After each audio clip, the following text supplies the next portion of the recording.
2025年双北世界壮年运动会5月17特别开始啊！为了要鼓励大家活甲老运动到老的精神，这台北市政府邀请4位90岁以上的参赛者来分享家己运动的撇步。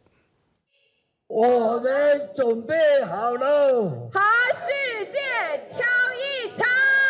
4位90岁以上的世壮运选手，甲大家真心话声，讲因准备好啊！拜依台北市政府邀请104岁羽毛球选手林优模、90岁游泳选手林如昌、陈建德，和93岁木球选手苏正春来分享因对运动的热爱和长退休的秘诀。大会里给我安排，我给李阳的老爸来双打，世界年纪最大的一场。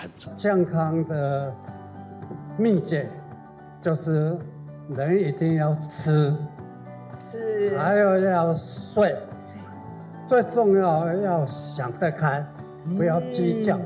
一寡活到老、运动到老的运动选手讲到运动是非常乐听，有人展示羽毛球，有人分享跳水，阁有时代教大家练气功。根据台北市政府的统计，这届世壮运65岁以上的参赛者拢总有2000位，其中90岁以上的拢总有15个，当中有8个是台湾人。有8位我们自己台湾的选手，另外7位呢是来自于其他国家。那当然，刚才有提到泰国105岁田径啊，因为我都到时候也很想去看。